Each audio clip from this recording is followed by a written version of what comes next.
Hello guys, आज मैं आपके लिए लेकर आया हूँ चेरी फॉल मूवी की कहानी को। तो कहानी की शुरुआत में हमें एक छोटे से शहर चेरी फॉल को दिखाया जाता है, जहाँ पर एक जंगल में एक कपल इंटीमेट होने के लिए जा रहे थे। उनमें से लड़के का नाम था रॉड और लड़की की नाम थी स्टेसी। अब वो लोग जब वहाँ पर इंटीमेट होने के लिए जा ही रहे थे, तभी वहाँ पर और एक कार पहुंच जाता है, जिसके अंदर एक भयानक सी दिखने वाली औरत बैठी हुई थी। वो औरत उन दोनों को देखकर जोर जोर से हॉर्न बजाने लगती है, जिस वजह से रॉड परेशान होकर उस औरत के पास जाता है। लेकिन इससे पहले कि वो उस औरत को कुछ कहता, तभी वो औरत एक धारदार चाकू से रॉड को जान से मार डालती है। अब वो औरत स्टेसी के पास जाती है और उसे भी जान से मार डालती है। इसके बाद उसी रात हम और एक लड़का और लड़की को देखते हैं, जिसमें लड़के का नाम था केनी और लड़की की नाम थी जोडी। वो लोग कार में किस करने के लिए जा रहे थे, लेकिन तभी वहाँ पर जोडी की मॉम पहुंच जाती है और वो जोडी को अपने साथ लेकर जाती है, जिस वजह से केनी जोडी के ऊपर काफी ज्यादा नाराज हो जाता है और जोडी से ब्रेकअप करके वहाँ से चला जाता है। अगले सीन में हम जोडी को उसके डैड के सामने देखते हैं, जहाँ पर हमें पता चलता है कि उसके डैड शहर के शरीफ हैं। वो जोडी को काफी डांटते हैं क्योंकि जोडी रात में काफी लेट करके घर आती है। खैर, इसके बाद वो लोग सो जाते हैं और अगली सुबह ब्रेंट को पता चलता है कि जंगल में 2 डेड बॉडी मिली है। इसीलिए वो उन डेड बॉडीज को इन्वेस्टिगेशन करने के लिए जाता है और ये डेड बॉडी उन्हीं लोगों का डेड बॉडी है जिसको हमने मूवी के स्टार्टिंग में मरते हुए देखा था।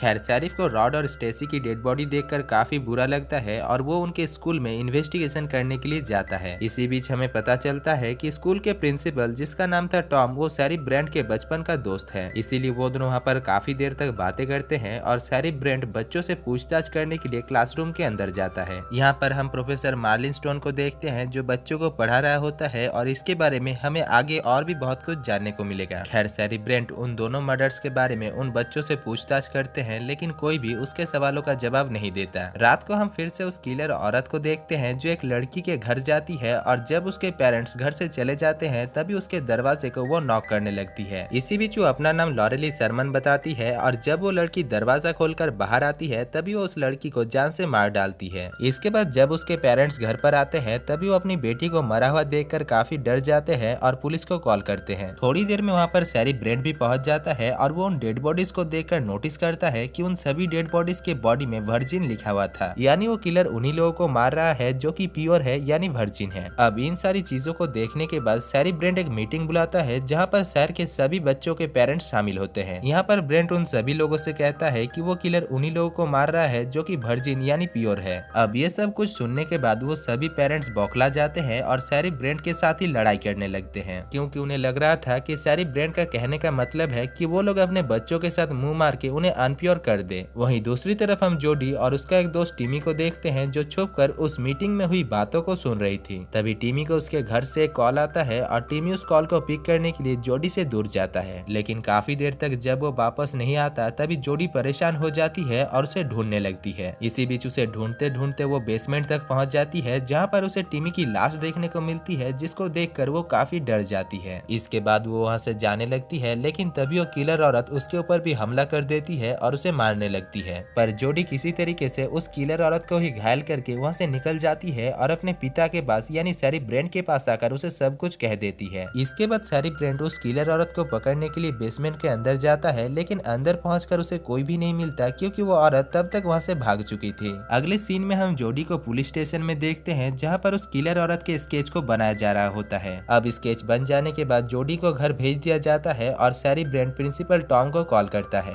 इसी दौरान वो टॉम से कहता है कि जोडी ने जिस किलर औरत की स्केच को बनवाई है, वो लॉरेली शर्मन की तरह दिखती है, जो कि 27 साल पहले ही मर चुकी है। अब लॉरेली शर्मन कौन है और वो किस लिए वर्जिन लोगों को मार रही है, वो तो हमें आगे ही पता चलेगा। खैर, दूसरी तरफ हम जोडी को देखते हैं, जो कनेक्टेड टेलीफोन की मदद से ब्रेंट और टॉम के बीच हुई बातों को सुन लेती है और वो लॉरेली शर्मन के बारे में जानने के लिए स्कूल लाइब्रेरी जाती है और उसके बारे में रिसर्च करने लगती है। अब जब वो रिसर्च कर ही रही थी, तभी उसकी मॉम भी वहाँ पर पहुँच जाती है और काफी देर तक पूछने पर वो सब कुछ सच सच बता देती है। वो कहती है कि आज से करीब 27 साल पहले 4 लड़कों ने एक लड़की, जिसकी नाम थी लॉरेली, उसके साथ जबरदस्ती किया था, लेकिन क्योंकि वो लड़की अनाथ थी और उसकी कोई भी पेरेंट्स नहीं थी, इसीलिए उसे जस्टिस नहीं मिली। इसके बाद एक दिन अचानक वो गायब हो गया और उसका कोई भी पता नहीं चला। अब ये सब कुछ सुनने के बाद जोडी अपने मॉम से पूछती है कि वो 4 लड़के जो उस लड़की के साथ जबरदस्ती किया था वो कौन है, जिसके जवाब में उसकी मॉम उससे कहती है कि उनमें से 2 लड़के अभी मर चुका है और बचे हुए 2 लड़के और कोई नहीं बल्कि उसके फादर ब्रेंट और प्रिंसिपल टॉम है। अब ये सब कुछ सुनकर जोडी अपने पिता के ऊपर काफी ज्यादा गुस्सा हो जाती है, क्योंकि उसे इस बात का पता नहीं था कि उसके पिता इतना ज्यादा घटिया इंसान है। दूसरी तरफ हम स्कूल में बाकी सारे बच्चों को देखते हैं जो डिसाइड करते हैं कि वो लोग स्कूल में एक पार्टी ऑर्गेनाइज करेंगे, जहाँ पर वो लोग एक दूसरे के साथ इंटीमेट होंगे ताकि वो किलर उन्हें जान से ना मारे। खैर इसके बाद सैरी ब्रेंट प्रिंसिपल को कॉल करता है और उसे शाम को मिलने के लिए कहता है, लेकिन शाम को सैरी ब्रेंट जब प्रिंसिपल के घर जाता है तभी वो देखता है कि उस किलर ने तब तक प्रिंसिपल को मार दिया था, जिसको देखकर वो काफी डर जाता है और तभी वो किलर औरत सैरी ब्रेंट को भी पीछे से मारकर बेहोश कर देता है।